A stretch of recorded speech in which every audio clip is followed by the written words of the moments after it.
Okay, welcome everybody to a very special occasion.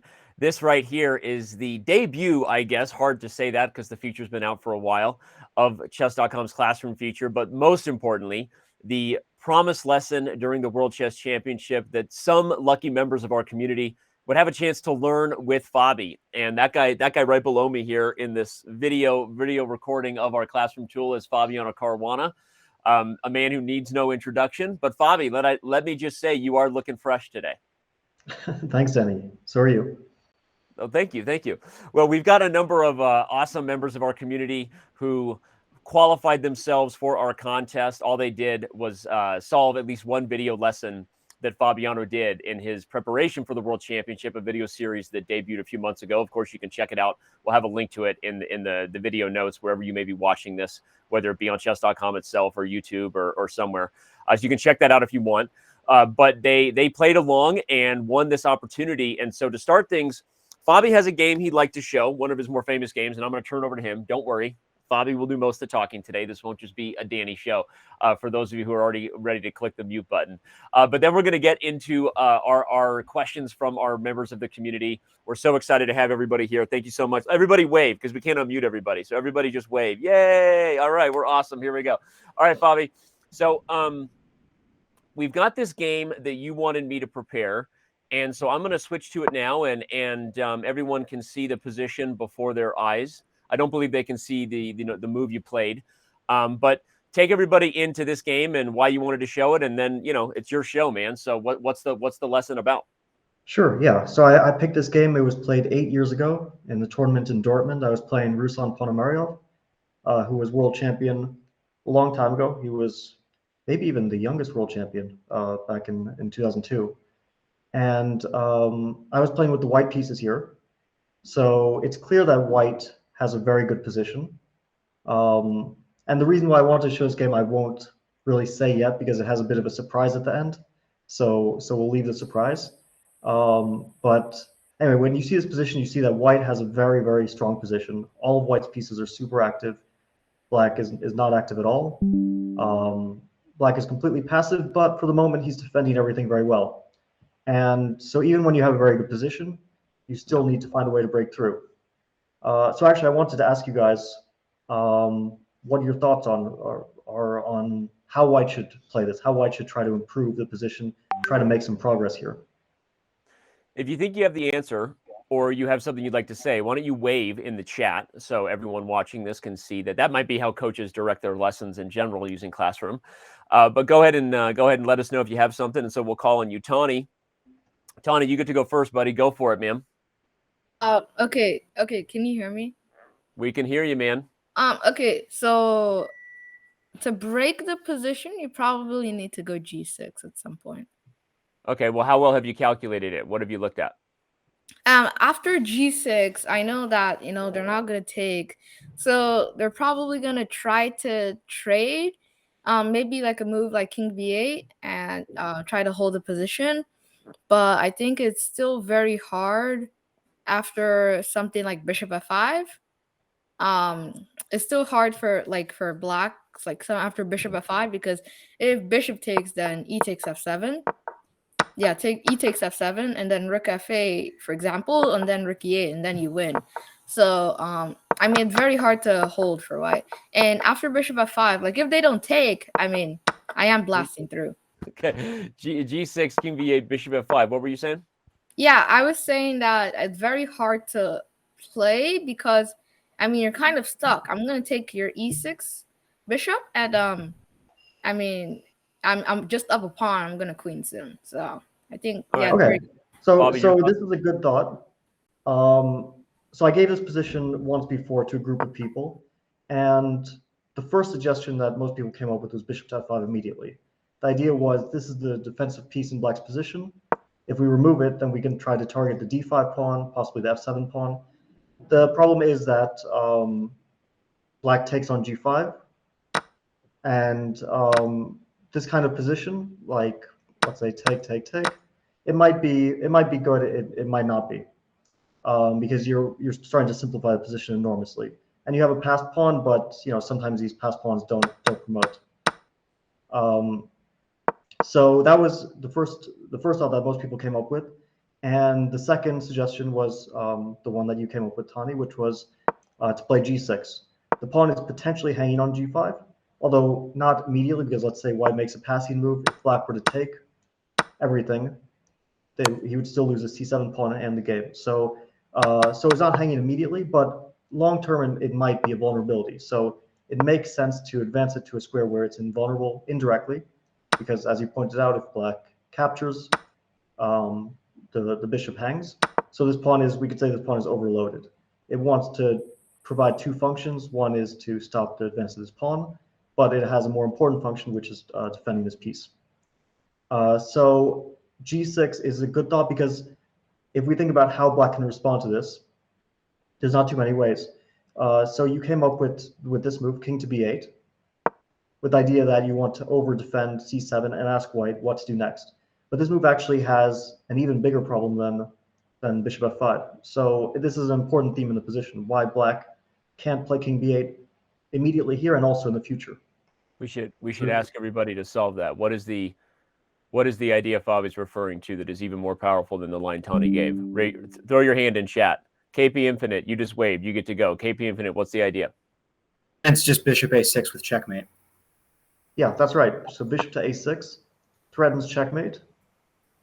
Sorry, I'm getting a... You go for it. Go for it. Sorry, I was getting an error message on my screen. So queen b7 is threatened, and the only way to stop it is bishop c8, but again, that bishop was overloaded. And here we can take on f7. This pawn marks the end of the game. Once black loses this, the rook is under attack. Also, this idea which Tani pointed out in another position, rook d8 is coming. So everything falls apart. So that's why the king is actually stuck on a7. It can't go to b8 now or in any possible future, because bishop to a6 will always be a strong idea. So for black to try to deal with, let's say, white's pressure, you have to remove the queen on c6. But how do you do that? Let's imagine that black were to make another move, trying to remove this queen. Let's say black were to play bishop to d7, attacking the queen immediately. So does anyone have a suggestion on how the game might develop if this were to happen? Because when you play g6, you have to also look at some concrete variations. Okay, let's see. I'm going to give it 1 second, Tani. I know just because you already went. I'm controlling the group session. If anyone else has an idea, go ahead and wave. Joma Bowie. How do I say that name? Joma Bowie, you're up, dog. It's Jumbo, and Joma. maybe, I mean, I don't know, but you can take the pawn on d5, either with the queen or with the rook. I would prefer the queen, yeah, because now the queen isn't hanging anymore and you want a pawn. Yeah, so queen d5 is correct. This was the downside of bishop to d7, but black can eliminate that pawn on g6 now. Pawn takes g6, and here, for the moment, it is material balance. And black is not under a huge attack, it looks like. So how does white continue here? Let's see, we got a lot of people waving. This is kind of cool. I love this organized, cooperative fashion that everyone is suggesting things. Let's go to Crypto Flop, who hasn't had a chance to weigh in yet. Go ahead, Crypto. Rook to e7.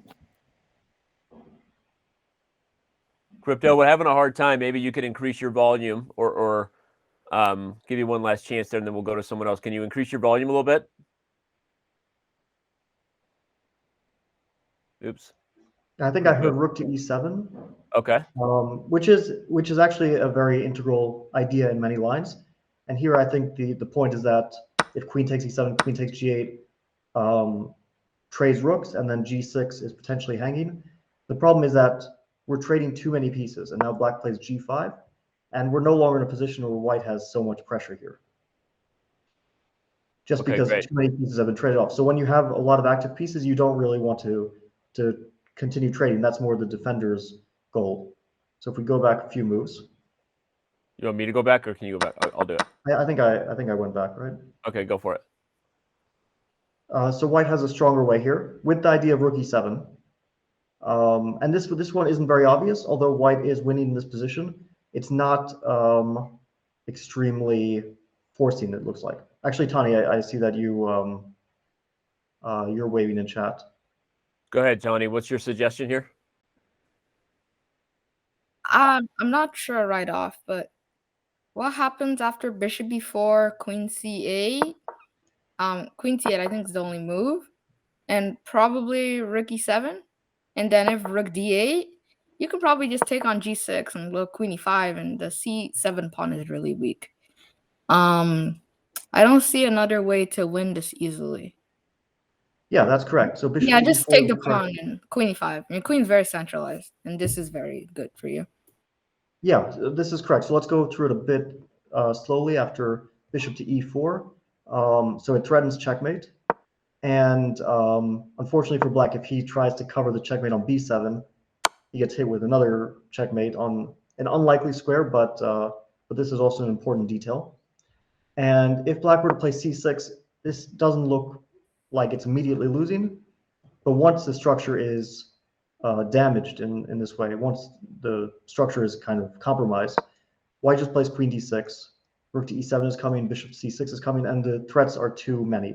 And we see black is still passive on the last two ranks, doesn't have any active ideas, and will start to slowly lose pawns or the position.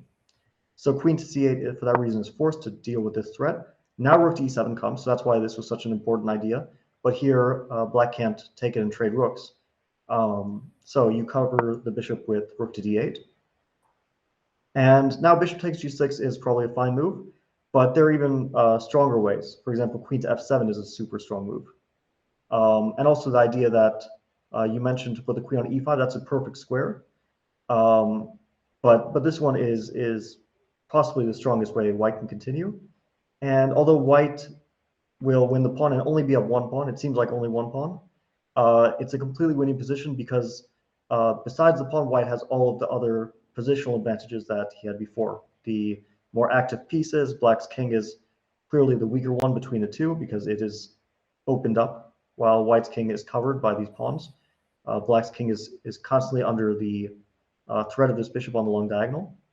And even concretely, we have threats. For example, black plays g5 to try to save the pawn. Suddenly white can hit black with bishop to c6. You overload the bishop.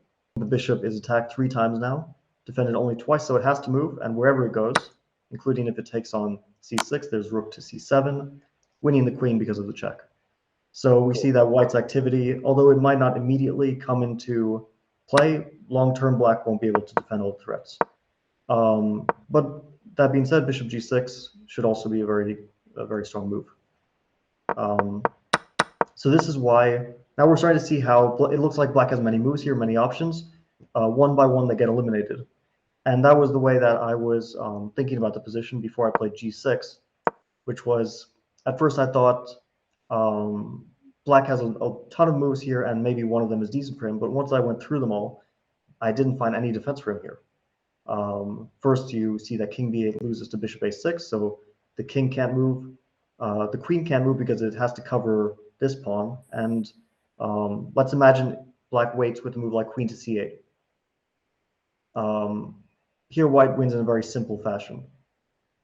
Does anyone have or see how white wins here? Should I play queen c8 on the board or just leave it? I think I played queen c8, right? Okay, here, I'll do it here locally for me. There you go. Okay.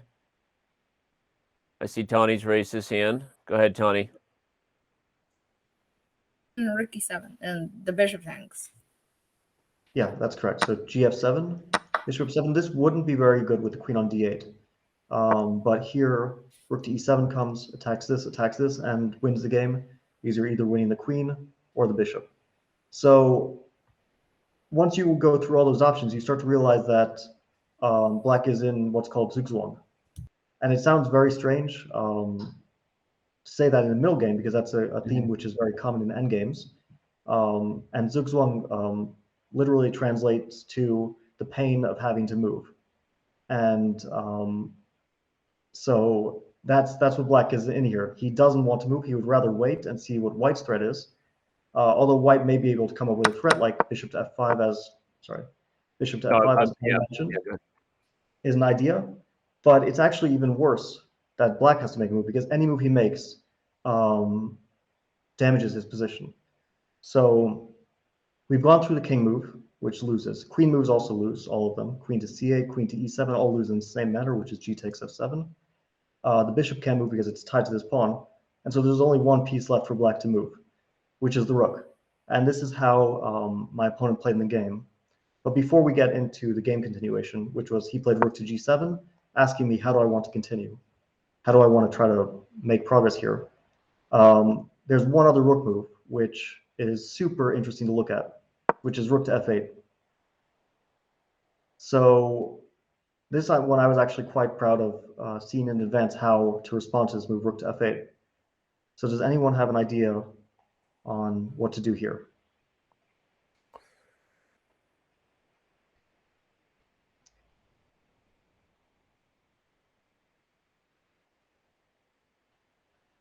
I'm going to let some others weigh in. We've got Tawny and KP Infinite. Give it a second for anyone else to also take a moment, consider the different candidate moves.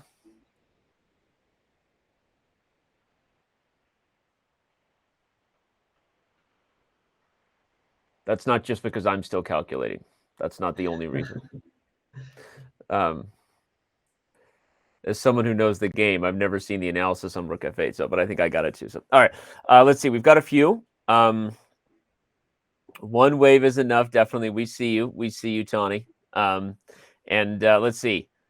Jama Bowie, we'll go ahead and let you weigh in again. What are your thoughts?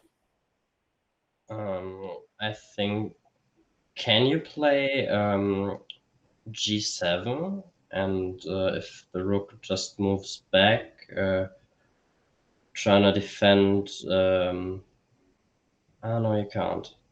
You can't just attack the rook with the bishop, I see, because the rook just takes, and, well... Oh, well, okay, I don't think it works. It's all right. Okay, KP Infinite, you want to go? We saw you wave your hand a little earlier. Yeah, I was actually thinking somewhere in the vein of, okay, so g7, then, can I draw, can you guys see an arrow in here? Your I can arrow make moves as you say them. Yeah, So- Bobby will move the pieces. So for you. g7, rook to g8, but now just you can actually sack the rook with rook to g5. With the idea, if the queen leaves the defense with queen takes g5, you can play queen to queen takes c7, and you're breaking through. Yeah, this is brilliant. This is exactly right. And I think this is a super difficult thing to see in advance. So so kudos. It's a really unusual tactic because usually you don't just leave rooks hanging like this, and it's very rare that a king like this, which still has pieces which can defend it, is completely helpless. So after king to a8, white has one final blow, which is important. The bishop enters the attack, bishop to b5, and bishop to c6 comes, and that's checkmate. There's no way to cover that square. So it doesn't matter that black's up a rook. His pieces simply can't get back in time. And it's super important that we played bishop to b5 and not bishop to a6, because if bishop to a6, black has the defense of bishop to c8. Well, bishop to c8 probably still loses to bishop takes c8, but there is the move rook to b8, and now it gets a bit tricky. It's still good because you can revert to the same idea, but yeah, it's a bit trickier than going here immediately. So yeah, it's important to be accurate till the very end, because if you get here and then you don't want to go for this bishop b5 idea because you don't want to go backwards, then you're not going to break through. So yeah, that's correct. And but why is rook g5 so strong? Because yeah, black can't take it, but it doesn't look like that's the end of the game. But in fact, it is. And the one reason is that after king to b8, it's still the same tactic. Bishop to a6 forces bishop to c8 to cover checkmate, and things fall apart. You take here, and you end up material with the passed g7 pawn, so everything falls apart for black. And if black makes a passing move, let's say he plays queen to e7 and says, what are you going to do next? Here, white simply retreats the rook. You can retreat it to any square, but usually the rule is you retreat it as far away as you can, away from black's pieces and potential attacks. And now the threat is bishop to h7. So I think this idea was mentioned in this position, bishop to h7, but here the pawn was hanging, right? So we defended the pawn slowly. We right away. retreated. Sorry, what's that? Which position were you saying bishop h7 was mentioned after rook g1 here, or? I think here, I think someone mentioned bishop to h7 here as like a two-move idea, but that rook takes g7 is the problem. And so that's what white is trying to build up with rook to g5. It's not just about the tactic of black can't take because queen c7, but also because slowly white will try to win this rook on g8. So for example, queen e7, rook to g1, bishop h7 will win that rook if black allows it. And if black tries to, cover it, let's say f5, then suddenly we see a switch to e1 and the e6 bishop falls. So there's a lot of tactics. Not all of them have to be seen in advance when you play a move like g6, because you play g6 and you don't need to necessarily see rook f8 because you can kind of intuitively feel that white probably has something here, because rook to f8 is a slightly unnatural move. It's allowing g7 with tempo. But once you get here, if your opponent plays a tenacious defense like rook to f8, then you need to start calculating all the possible variations, and then you find g7, rook g5, and all of this stuff that we looked at. So we're going through all of black's moves. We call them candidate moves because these are all logical moves that both sides have to consider. And the final move, the final candidate move, which my opponent played in the game, is rook to g7. He's also trying to wait and see what I do. If g takes f7, then bishop takes f7, and white doesn't really have a way to make progress because rook, sorry, I shouldn't say that. It looks like white doesn't have a way to make progress because rook to e7, we saw that in this variation where the queen doesn't cover it, rook to e7 would lose the rook. So after rook to g7, does anyone have ideas on how to continue here? Okay, we've got Tawny and Jama Bowie raising their hands. We'll kind of summarize this in a minute because I have some questions about how you generally kind of evaluate positions like this, maybe an educational takeaway for the students here. But all right, we've got a couple people who've got some candidate ideas. Hopefully no one went out of their way to look up Caruana versus Ponomarev from 2014, because then you would know the answer. All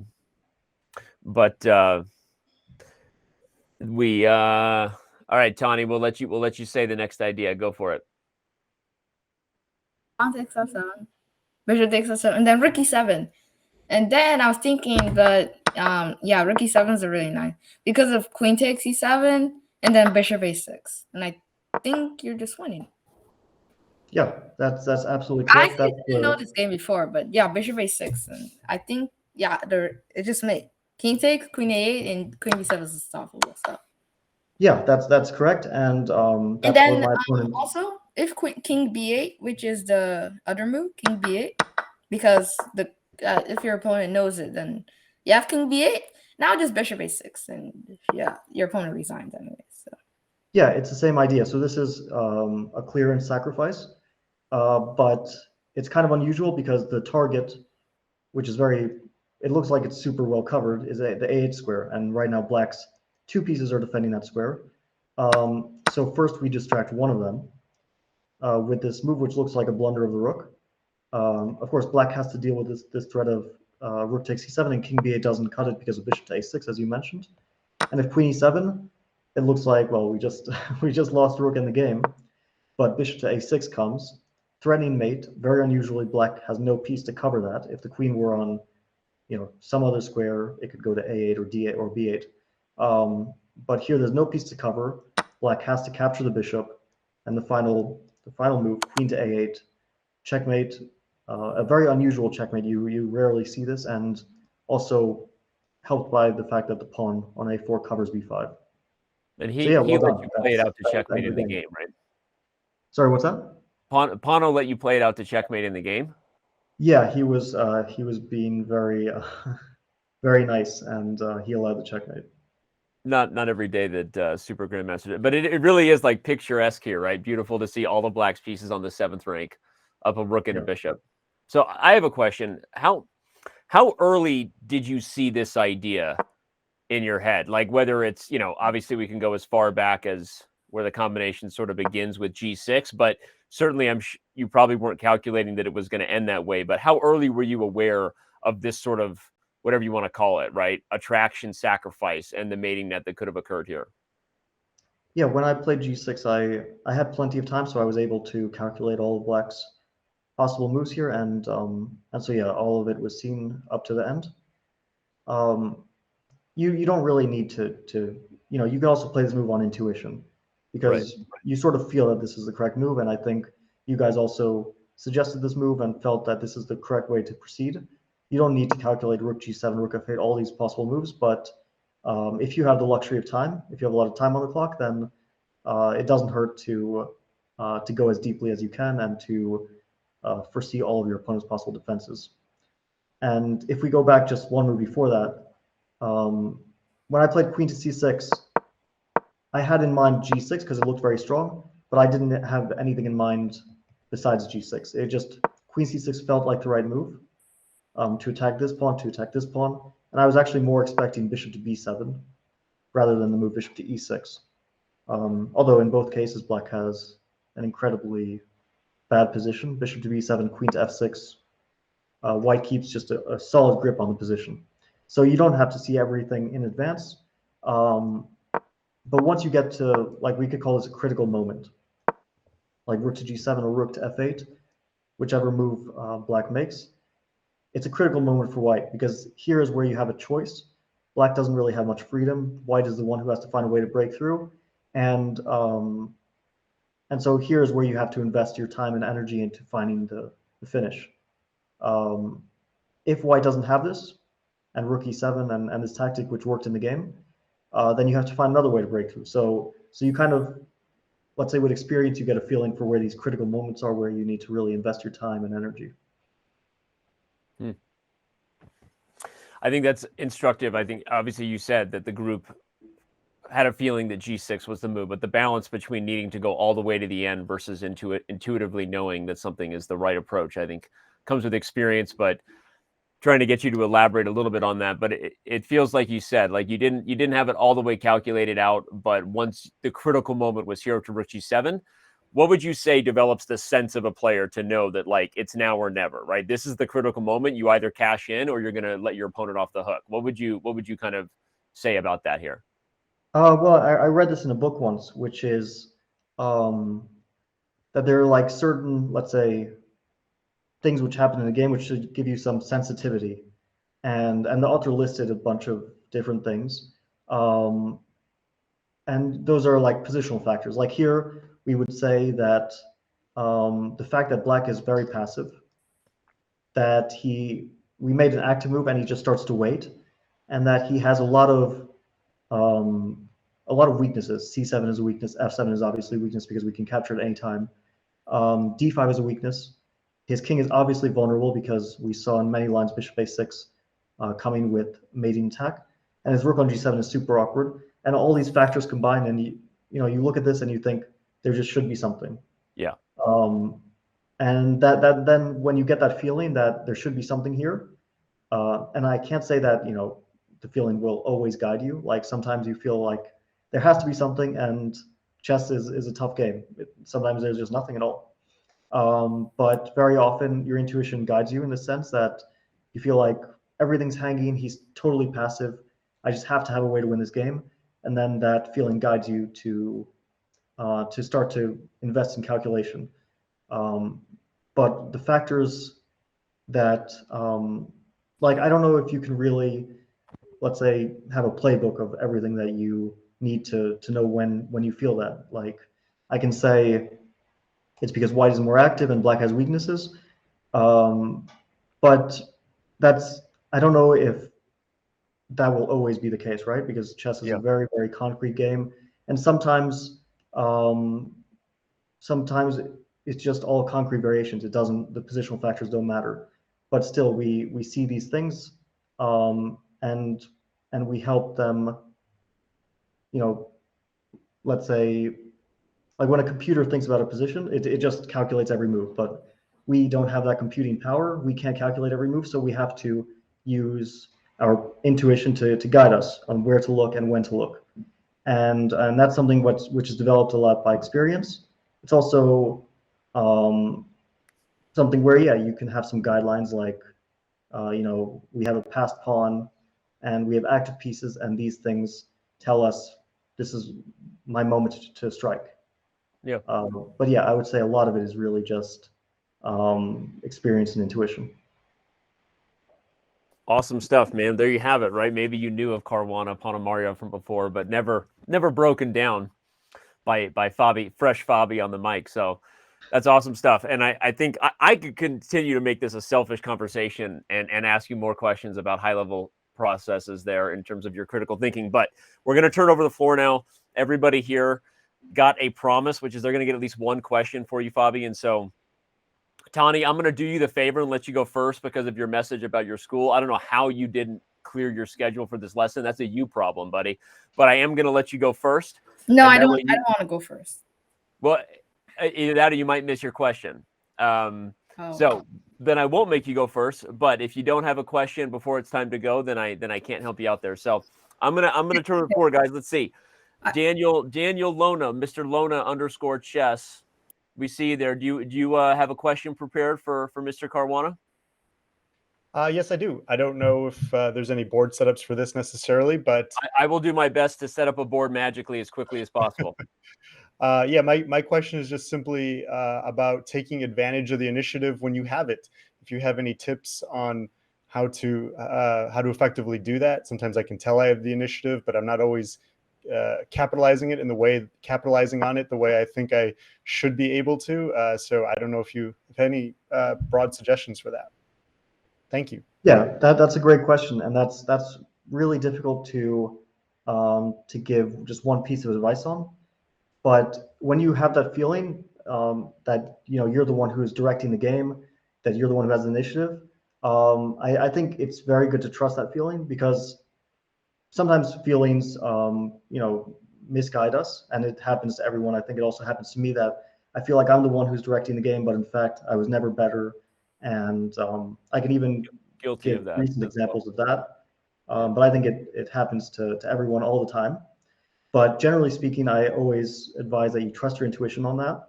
And if you feel like you have the initiative, then I think it's always better to go forward rather than to go backwards. Like if you have, let's say, a general strategy of being as active and aggressive as possible, I think that will serve you better than trying not to spoil your position, or trying to play too cautiously. I can't say that's broad advice, because of course every position, every game will be different. But as like a general piece of advice, I would say that when you feel that you have an initiative, that trying to put pressure on your opponent and trying to take advantage of what you think is an advantage, that you should use that. Because also chess is a game between two people. So your opponent also has doubts, and if they feel like they're under pressure, if they're psychologically a bit vulnerable because they don't like their position, then that's something you should also take advantage of, and that will probably serve you in most of your games. Although, of course, this advice might sometimes lead you to overextend and to lose a game because you went a bit wild, but that happens to everyone. And I would add too that it is something, Bobby, I'm sure you would agree that you should unpack, because at different stages of your career, you might have different struggles. For example, Fabi mentioned that sometimes you think you're better, and then you actually dive into it and find out, actually, I was never better. And I was convinced the whole time that I was pressing, right? But so that reveals certain things like this. Maybe you're misevaluating certain things. Maybe you're underestimating your opponent's chances on a regular basis. Maybe you need to improve your positional understanding so that these things that you think you're better at, maybe you're not. And then at other times, if you're actually losing your opportunity to convert on initiative, and that is proven, right? Like the evaluation afterwards of the engine agrees with you, that can be over a consistent thing. Like, are you playing too fast in those moments, right? Are you not appreciating resources your opponents have at the end of lines? We have those quiescence errors, right? Where you're stopping a move short.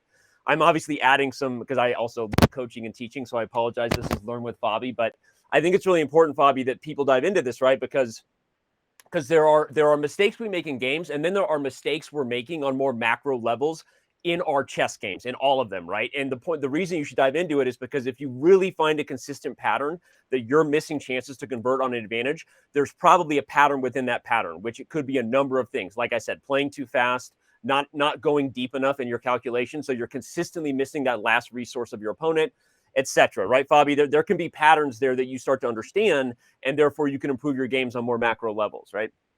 Yeah, no, I actually wanted to, because I was just thinking about this and I wanted to elaborate a bit because everyone misevaluates positions. It can be all of us in this chat, it can be Magnus, it could be any world champion in history has positions that they play worse than others, where they will make mistakes, fundamental mistakes, where they just don't understand the position. That happens to everyone.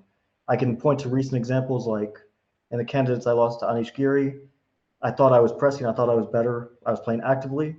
Like you mentioned, I thought I had the initiative, but it turns out I didn't. I was not better at all. It was equal, and that feeling that I was better led me to overpress, Right. and I lost that game. So I think the thing is that we talk about chess experience, but we also need to separate general chess experience from well, there's different types of positions in chess. So you can say you're an experienced chess player, but that doesn't mean that you know all positions equally well. And if you're trying to, let's say, maximize your results, it might be helpful to try to steer the game in directions where you know the positions better. And I think people at the top try to do that. They try to make sure they don't get into unfamiliar situations where things might go out of control because they don't understand the position so well. But I think that's also something that can be used at any level, where if you play opening systems where you have garner a lot of experience and you learn to play the positions well, you will be at a higher level than maybe your general level is. You might be, let's say, 2200 as an overall level, but in this type of position, you're 2400 because you know the ideas, you know the themes, and you're comfortable, and you know what to look out for and things like that. So there are things that every player can do in terms of trying to control the game and steer the game in ways that that they know, exactly how to approach a position and don't get caught off guard and things like that. So yeah, that's a bit broader than like the initial question is, but there's a lot of stuff to think about. Of course, every chess player has to do that personally to try to improve. You always have to continue thinking about what am I doing wrong? Where am I making my mistakes, and how can I improve on that? Awesome stuff. I'll hold back adding even more because I love this stuff. It's chess psychology. Chess is psychology, as Gregory Kardanoff would say. But all right, thank you for the question, Daniel. That was awesome. Who wants to go next? Can I ask my question next?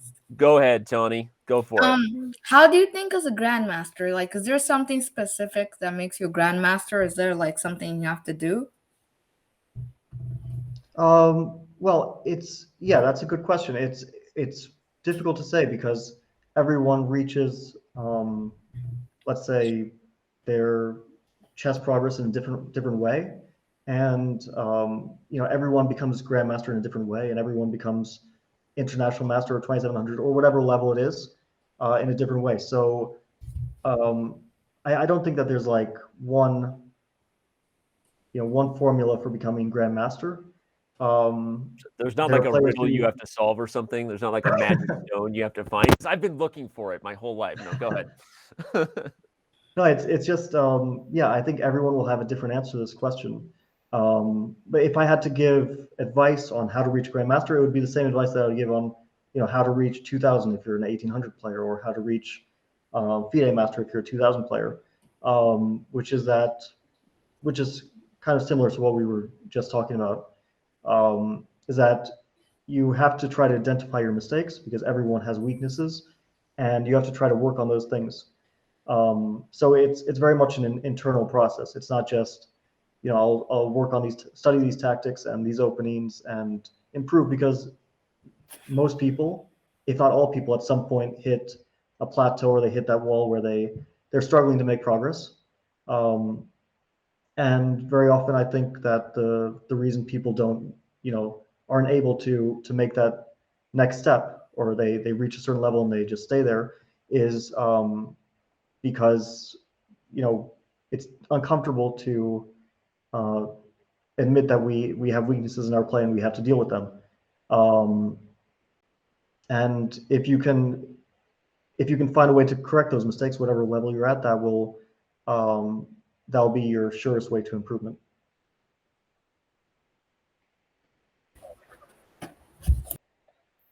Good stuff.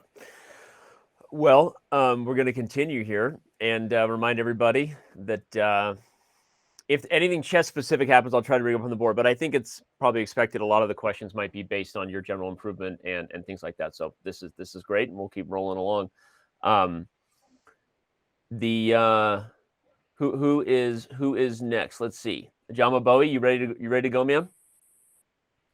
Yes. All right.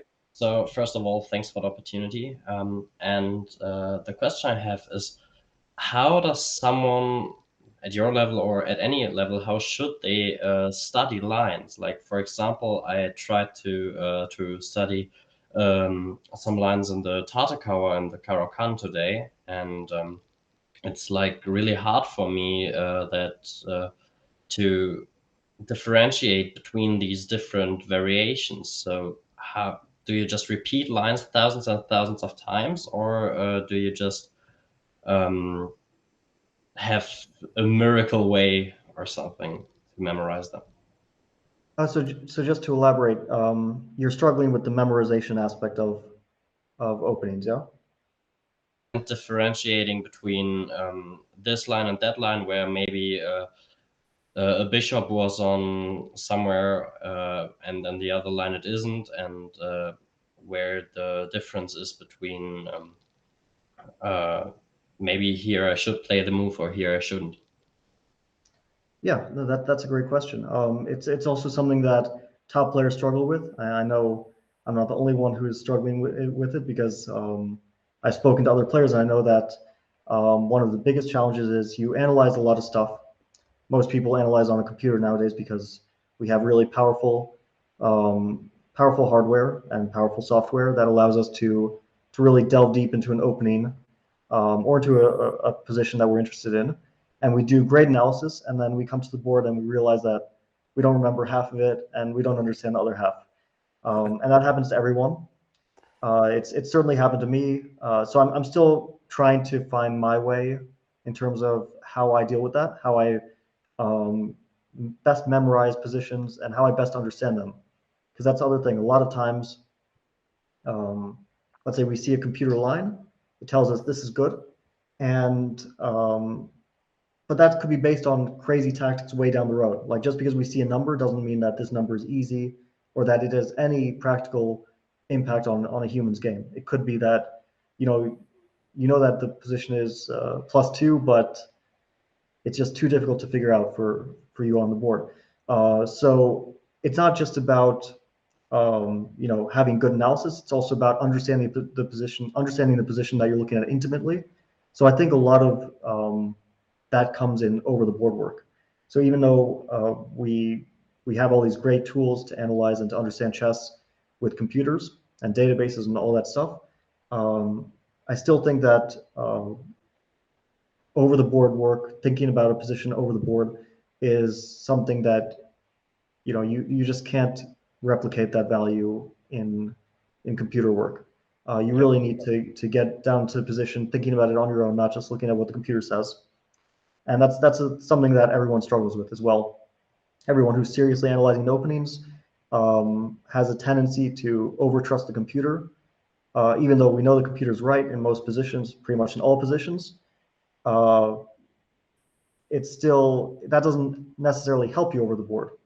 I'll just give one example, because this was something I remember very vividly. About 2 years ago, I was preparing for a player, and I noticed he played a certain opening in that tournament, and the player was Ariantari, and the line. Can we get up a fresh board just so I can go through? I got you, baby. Let's do it. Just tell you can. Can you make moves on the blank board, or I need to make you? Yeah. Do you see the moves I made? Yep. Okay. So he was playing black, and he played this in the tournament. And basically, this line is known to not be very good. He played it with black against a strong player, and the game was eventually drawn, but that isn't really relevant towards the opening. His opponent played d4, and they soon reached a position where a strong computer, a strong stockfish that we were running on many cores on a cloud said +4. But to, I say us, me and my coach at the time, Rustam Kazımcanov, we were looking at it. And to our eyes, it just looked like a total mess. Like it said +4, and normally that should be the point where we say, okay, we're going to stop looking at this because the game's over. But we looked at it and it looked totally unclear. And so for some reason, we had this idea to run a early version of Fritz. Probably some of you guys are familiar with the classic, the OG chess engine, Fritz. I remember when I could still beat Fritz 4. You know what I'm talking about? We were using a Fritz 13, so it was super strong by Fritz standards, and we were running on like 2 cores or something. So not 80 cores, not 100 cores or whatever that people use these days. And Fritz said like pretty much equal, like 0.2 or -0.2. It was something which was basically saying this position is totally unclear. And I was thinking, how is that possible that two like quite strong computers one gives an evaluation what the game's over, and the other one gives an evaluation I don't really know what's going on, you have to look at it, you have to analyze it. And so we made them play a game, and it only became clear to Fritz that the position was winning for white like 30 moves later. And I was kind of shocked. I was like, how is it possible? It wasn't like white is tactically winning and Fritz didn't see it. It was that this was just winning, and it was way outside the horizon, not in a tactical sense, but just like in a positional sense, almost like in a long game, white just wins. And we know that like this early Fritz is way stronger than Magnus or any human player on the planet. So just by that, we realize that even though this is a winning position and this computer shows it, for a human, that doesn't really mean anything unless you actually know how to win.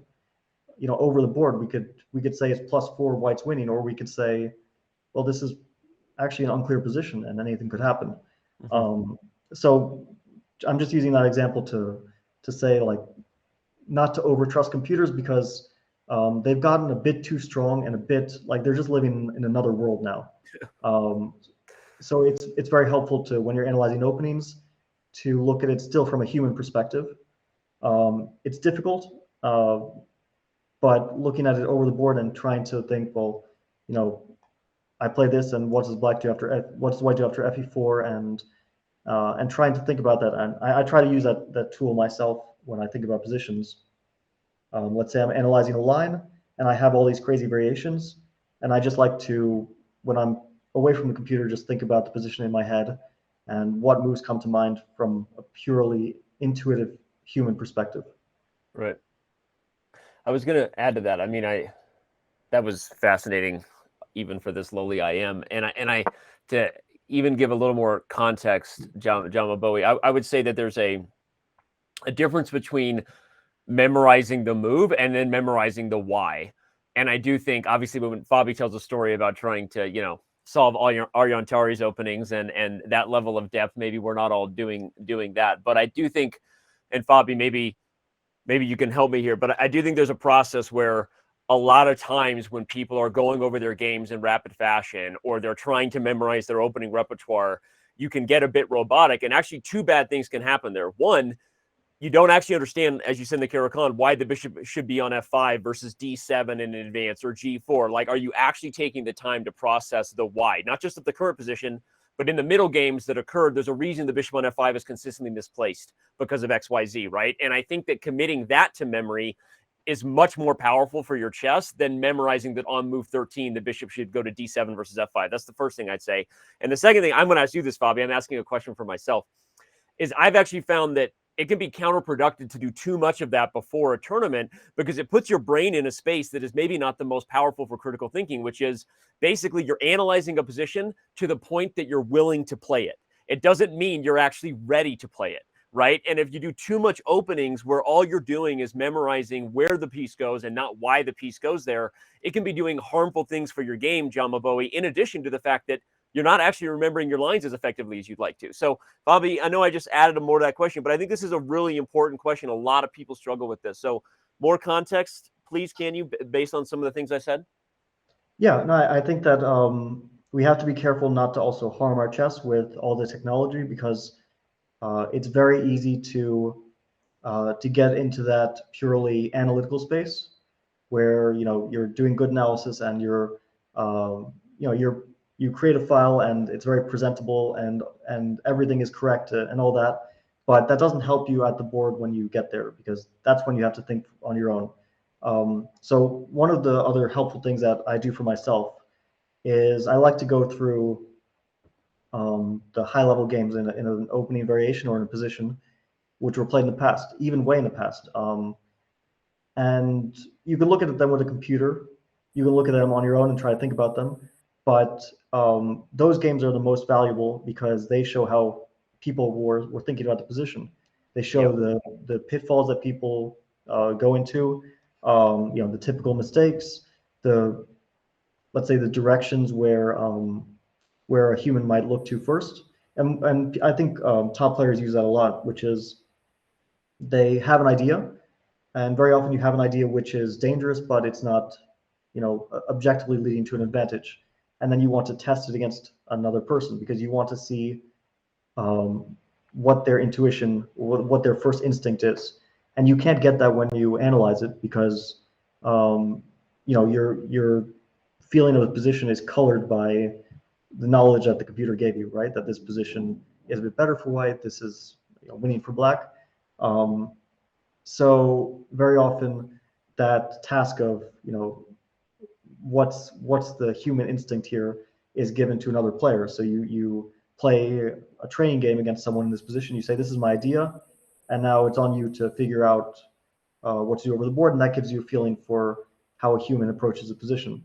Yeah. So there, although I mean, I'll be the first to say, like, this technology is incredibly helpful, and it's led to the development of players becoming stronger, younger, and the next generation and the generation after that will be stronger than the previous. That's, I think, undoubtedly true, and most of it is due to our knowledge and the technology we have that allows us to learn so much so quickly. But you have to use it wisely.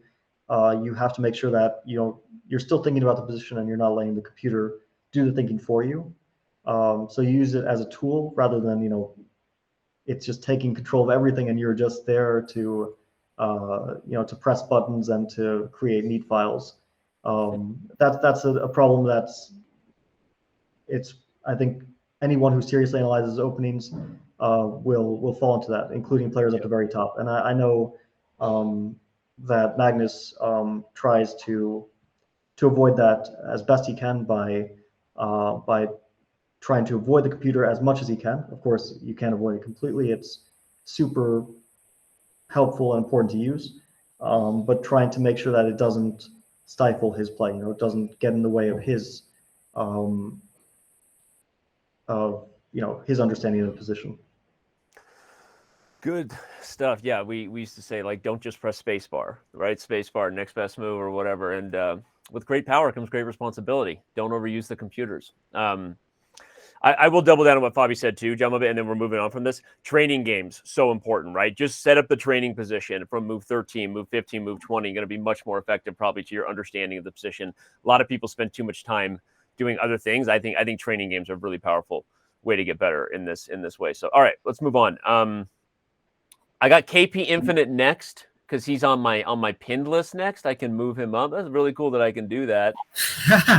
I had like 3 separate questions that I've been cycling through before this moment. So because everybody's been asking different ones, but I think I'll just stick with the original one. Firstly, Fabi, great to meet you. I first learned about you with around the same time that I got back into things kind of full time, right?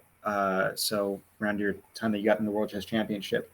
So this question is actually about opening preparation.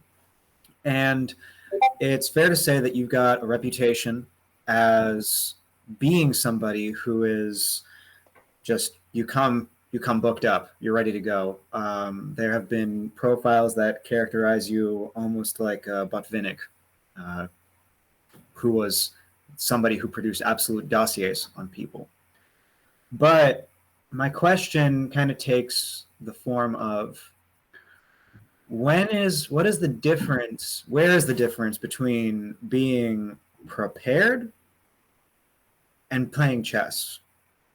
So, I mean, and to kind of buttress this question, so you returned to the board in the candidates 2020, and the first thing you did was you just took MVL apart because you had spent so much time working over his Najdorf prep. That's a fair assessment, right? Yeah, that's fair for that game, sure. So then when you returned to, I think it was the FIDE Grand Swiss, where you had a game against Maxim Chagayev, you just again went full automatic, and it almost seemed like you were taking him into the same exact line and preparation and ideas. So, where do you think the meta is going as far as, we're no longer starting the game on move 1, we're starting the game on move 14, we're starting the game on move 20, right? Like, we're out of book, like, now, as opposed to all the way down the line. And how do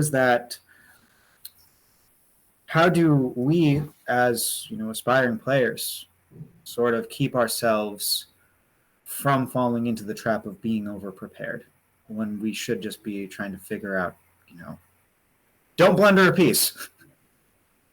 Yeah, no, I think that's a great question. And it goes back also to the previous question in some ways, which is that, yeah, preparation is important. At certain levels, it's super important.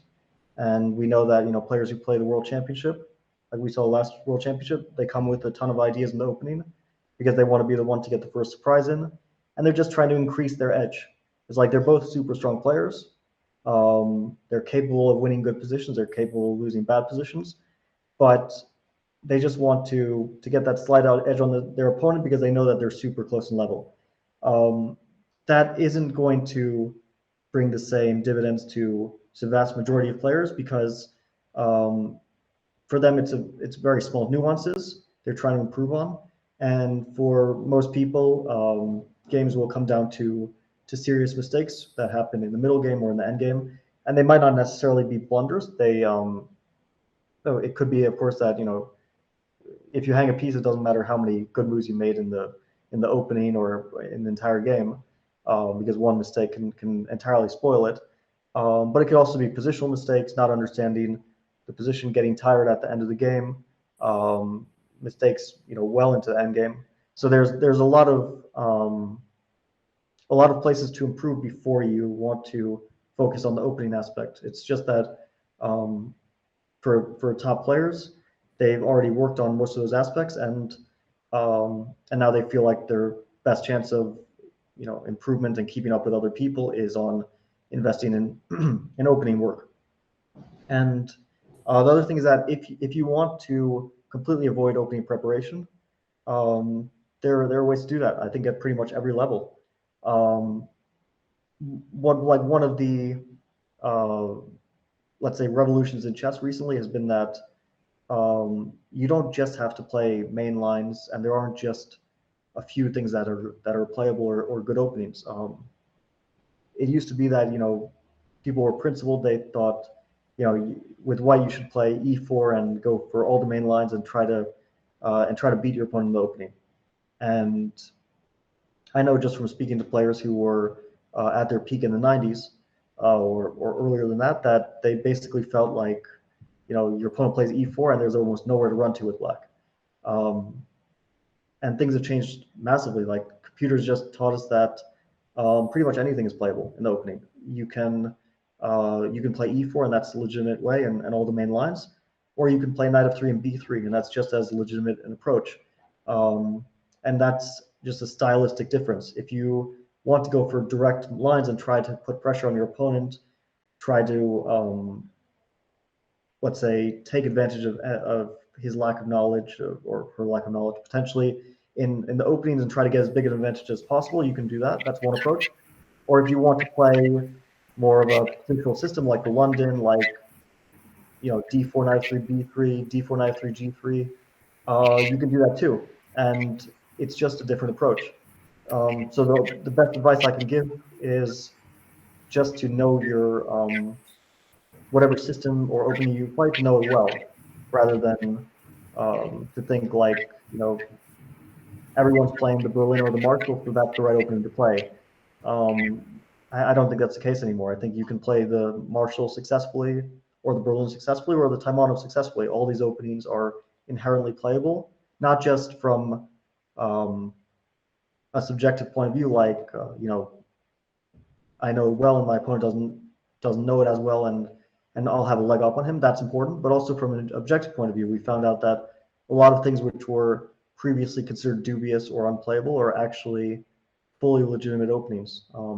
So chess has actually been enriched a lot in how computers taught us that you can approach the game from the opening to the middle game in a huge variety of ways. It's not like people used to think that there's a certain few openings that are good and you should play those. Now it's people realize that you can basically play anything, and you can look at the tournament going on now, the FIDE Grand Prix, and see that every game has a different opening. One game is a French, like today Bacro played the French against Nakamura and got a good position out of the opening. There's Catalans. I think it's a testament to the richness of chess that people can approach the game in any way, and it works out fine. For sure, it's kind of like everything's playable until you don't know how to play it. Yeah, if you don't know how to play something, whether it's a great opening, or even like there are still of course some dubious openings, but if you don't know how to play against them, they're still going to be super tough to face. It's I know that from personal experience. You play against a guy who's playing the Alekin, and you think, well, I mean, we kind of know that this is not the best opening in the world, but that doesn't mean it's easy at all. And if you look at Magnus, he's played dubious openings with success because he tries to learn something about them, tries to find out where people tend to make mistakes, and it's a subjectively playable approach as well. Yep. It's funny. I think that a lot of the conversation about openings in some ways are dominated below certain levels, partly because I always say it's the thing that people feel they're most in control of fixing, and it's the easiest thing to jump to from one to the other, when the reality is, even at the highest levels in the World Chess Championship, Jan Nepomniachtchi did not lose the match to Magnus because of the opening, right? And at the highest levels of chess everywhere, blunders are made because of other things. And I think generally people don't want to put in the time to do hours of endgame study or really solving puzzles. And that's coming from the guy who's guilty of doing everything he can to gamify the chess experience. People love puzzles because we've made them fun, and they love that they're 2,300, even though they're maybe 14 or 1,500 in chess, right? So there's a part of that we invest in to try to keep people interested in chess. But the bottom line is, like, real improvement doesn't necessarily come from doing what's easy, and it's easy to switch the opening and like learn new moves, right? And I think that's a really hard thing to remember, but true. So anyway, really great conversation, guys. I'm going to move on to Ruben. I've been told by Trim that he's next. Ruben, you're up, dude. Let me pin your video so everyone can see you. Let's see. There you are. All right. And go for it, man. All right. First of all, thanks for the opportunity. So I was wondering, how do you deal with pressure? Because I myself get pretty nervous before a competition match, and I couldn't imagine how it might feel when playing the candidates or even for the World Championship. Yeah, that's a very important thing. Pressure, stress, it affects everyone.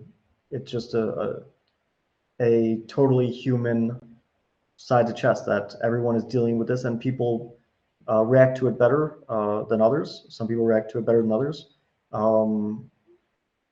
Those are inherent traits that you can't entirely change, but you can work on. I think it is helpful to realize that if you're under pressure, it's a very high chance that your opponent is also under pressure. It's not like chess is in some ways an individual game that we're all on our own at the board, but we also have to think about it not just from a purely individual point of view, but also that our opponents are dealing with all the same things. They also don't want to lose, and they are afraid of losing, and they're worried about what's going to happen, if they'll get surprised in the opening, if they'll blunder, all these things. So I think that's helpful to realize that it's not just something that you struggle with, it's something that everyone from the top level down, including all your opponents, will also struggle with. In terms of let's say purely concrete ways of dealing with it, I think that let's say you go to a sports psychologist and they might give you some methods, some breathing exercises, things like that might help deal with stress and pressure, because it is something that's in your head. And it's something that can be released. There are physical ways of dealing with it. So I took some sessions with a sports psychologist a few years ago.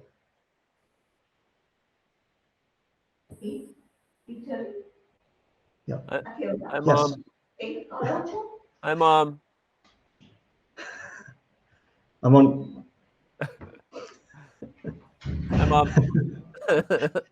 Sorry, I forgot where I was at. You were talking about you actually met with a sports psychologist a few years ago.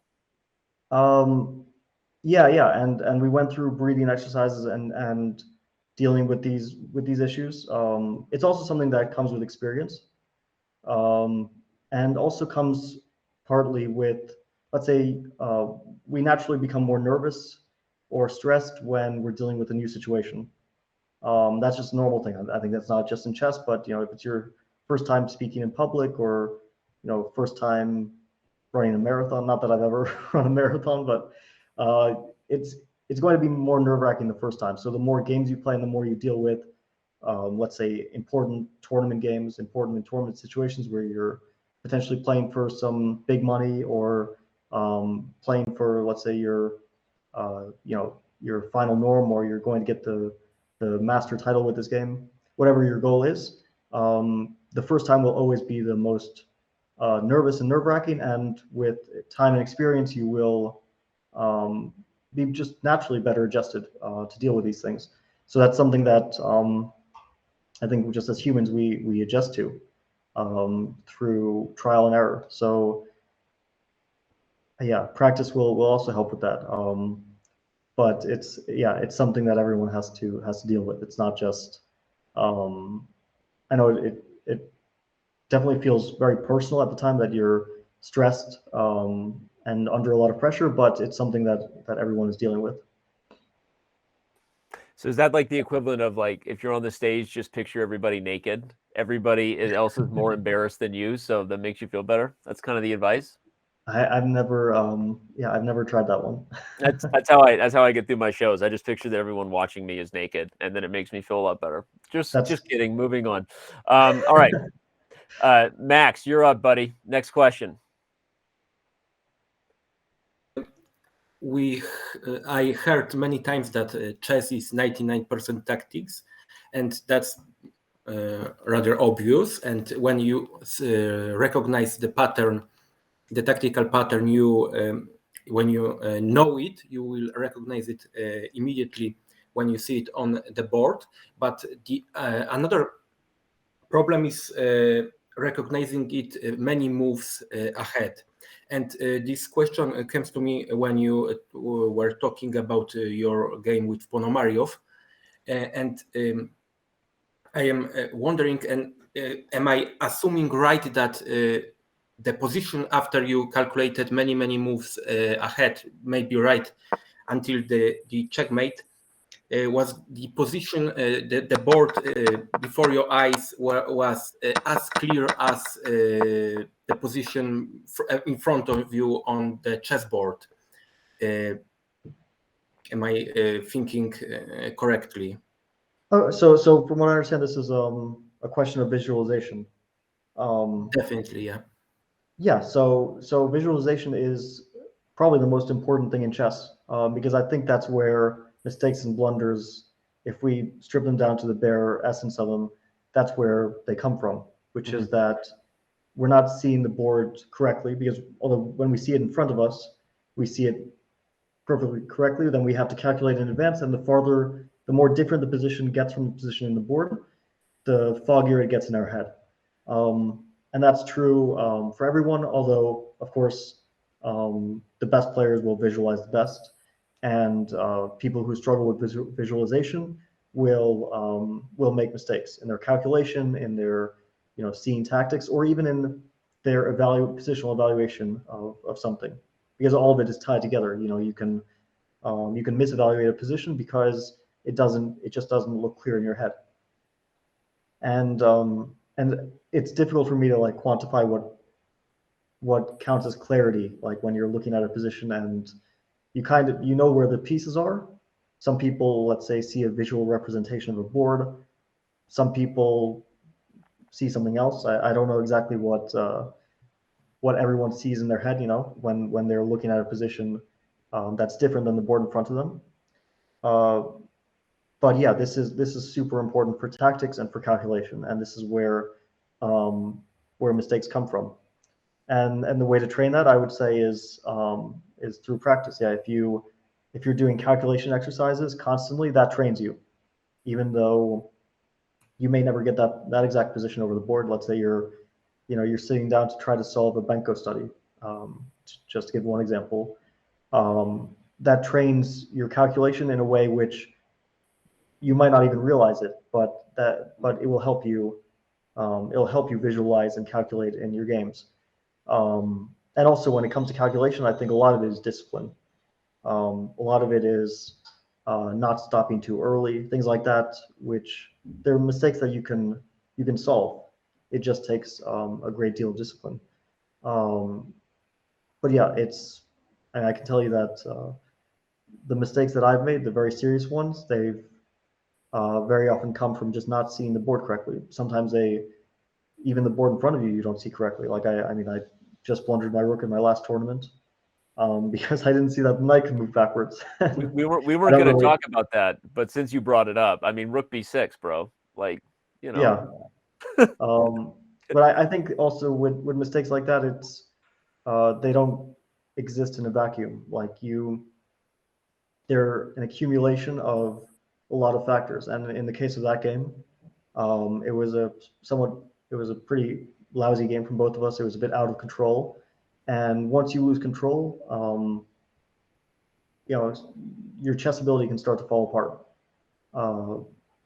It's like once you no longer feel like you're in control, once you feel like, I've missed half the things in this game, and I've misevaluated positions, and I've missed wins, and I've been losing at some point, all of that is stuck in your head somehow, and it leads to mistakes later on the road. It's very difficult to, on the spot, keep readjusting to chaotic situations. That's why the best players try to keep things under control, so that they don't have to deal with all the wild emotions and all the stress and tension and nervous energy that you expend when you lose control of the game.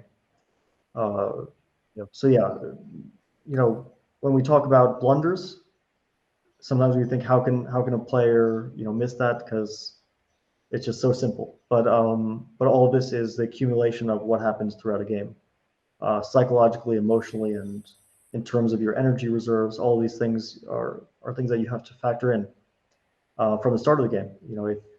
If you don't feel like you are ready to play a super complex and wild game, you feel like you won't have the energy for that type of game, then you shouldn't go for that. Then you should try to control the situation from the start.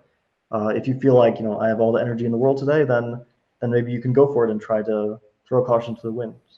But yeah, I think the important thing is that mistakes, they don't happen on their own. They're usually, it's maybe in some ways detective work. You have to look through all the game and all the calculations and all the emotions you were feeling, and backtrack to why it led to that mistake. Fascinating stuff. And I'll say, Max, there are a lot of different exercises and things that have been suggested over the years as far as how to build visualization muscles. So I'm willing to give you some advice on that if you send me a message later. All kinds of different Russian chess school tricks and I things you can just do. saw your video series on that. Yeah, so And the video series taps into some, but no, it's super important. I think, like Fabiano said, I think arguably it's the most important thing, right? It's easy to see it when it's right in front of you, but 7 moves down the road, right? So anyway, definitely good stuff. All right, we got 2 more people up here. We're gonna go to Shas the Goat and then Crypto Flop. Yeah, Crypto Flop. You're gonna be last there. So Shas, go for it, man. Thanks, Danny. Hi, Fabi. I would like to ask, I would like to preface my question with a little story. I played chess for about 1 year, and then I joined a under 1800 tournament. It was a weekend tournament, so 6 rounds and 90+30.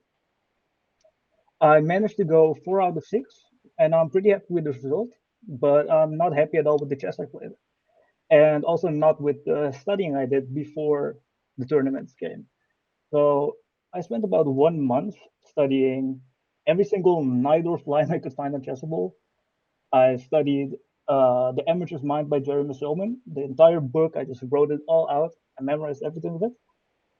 But then when I actually sat down at the board and started playing for my first time over the board, I didn't get a Najdorf a single time. I didn't get to play my prep at all, and all the knowledge just flew out the window.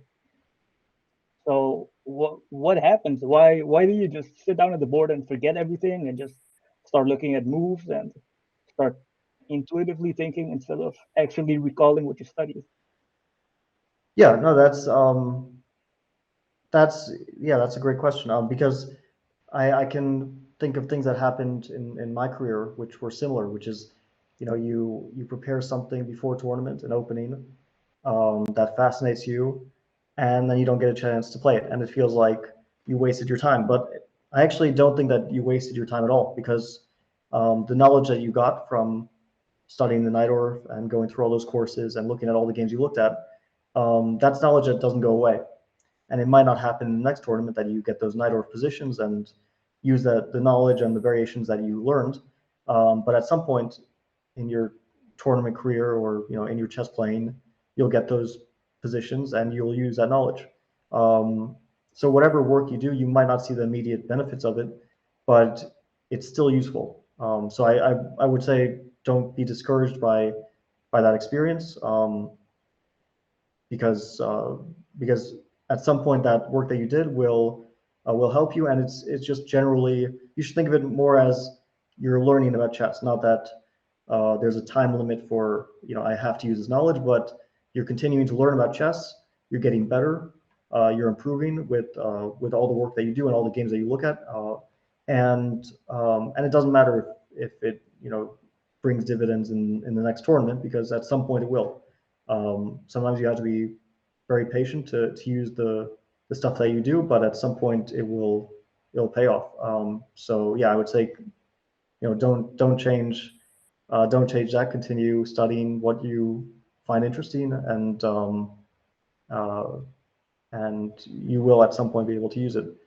And yeah, that's something also I had to kind of learn with experience, because it is disappointing, and sometimes it even happens in in a more direct way. Like, let's say you find an idea in an opening that you want to use, and you think nobody knows it, and you don't get a chance to play it, and then 6 months later someone plays it, and now everyone knows it, and you feel like you just you wasted all your time.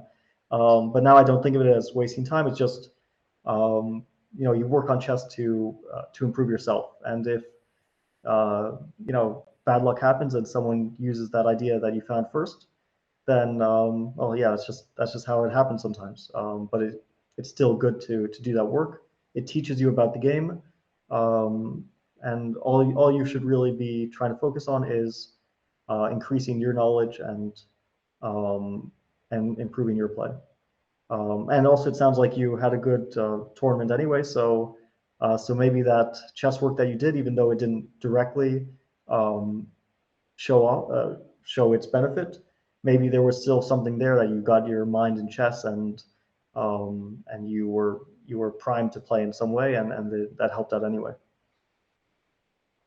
Good stuff. And I'll even say too that sometimes not everyone has problems with others stealing their novelties, Fabiano, like you do, at the high levels. But I've had many times too where like you said, you're working on something, focus on appreciating the labor of the love, right? You learn to love the process. And when you do that, I've had times where like I prepared something specifically for something and then literally 8 months later had a chance to use it, right? Sometimes it just doesn't always happen in the way you think it's going to. And so there definitely is a lot of truth to that, right? What is this saying about chess? Like anyone can learn it, but like nobody can master it or whatever. Like you're going to be doing that forever, And anyway, good pep talk, Fabi. All right. Our last question is going to come to us from Crypto Flop. Crypto Flop, you have the floor. I don't think we have a webcam for you, but go ahead and give us your question. I see the question, can I ask my question in chat? So the answer is yes. Go ahead and type your question in chat. I don't see the question.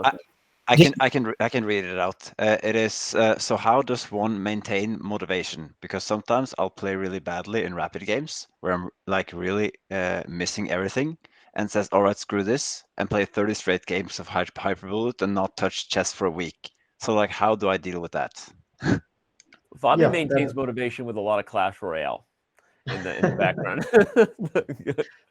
Go ahead. No, that's a good question because it's something that I struggle with too. That my motivation rises and dips, and I don't even necessarily know why.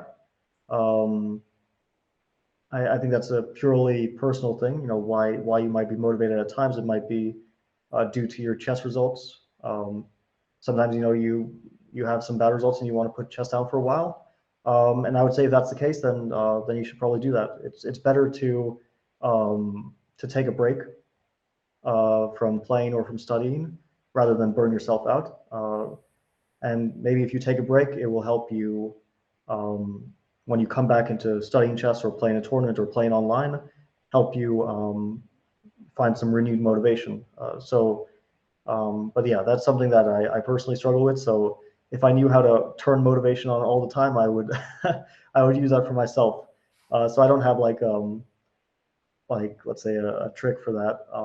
It's just something that comes and goes, and you also have to find what works for you when you're when you're unmotivated or even when you're tilting, right? We all have those moments when we lose a bunch of games or we play a bunch of bad games and we start to tilt, and the instinct is just to keep on playing, but sometimes it's good to put it down for a bit, take a break, and refocus your head a bit, and then maybe you'll come back stronger from that.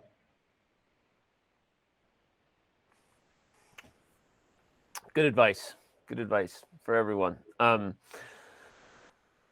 think that's it. Trim, you can confirm. I think we've had everyone an opportunity to get their questions in for those who were. They have been all great. A part of this experience. So anyway, well, Fabi, I think this has been awesome, and hopefully I speak for everyone that this was pretty cool and good practical advice. I guess this is where we find a way to sign off and just say thank you everybody for being here. Any last awkward things to say before we go, Fabi? No, thanks guys for coming and listening to this. I hope everyone enjoyed it, had a good experience.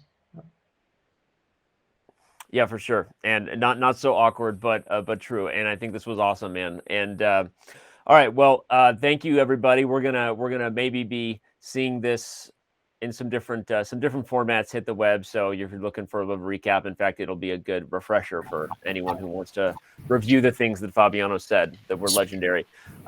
Quick thing, sorry, Danny. Yeah. Small request, Fabi. Can you say it? Can you say the line for us? Which line? I think they all want you to say, that's the stupidest, what. I know. I think that's one and done. We're not doing that. That's one and done. Okay, good. I like that. Keep it tight. Yes, all right, man. That was funny, KP. But all right, you'll just have to watch the video. All right, guys. Thank you so much. These were amazing questions and really, really awesome insights. We could probably talk chess psychology for hours, but we'll wrap it up there. And so, again, just going to say, way to go. Rock on. Chess.com, chess community. Thanks for being here. And Fabi, we'll let you go. So I'm going to go ahead and bring our classroom to a close here. I think all I have to do is close out, and good stuff. Follow up with Trim, everybody, our community leaders, if you have any other questions or need any other need any other pieces of info given. So, all right, I'm going to wrap it up there. Thank everybody, and thanks to the team who helped make this possible. All right, bye everybody. Bye guys.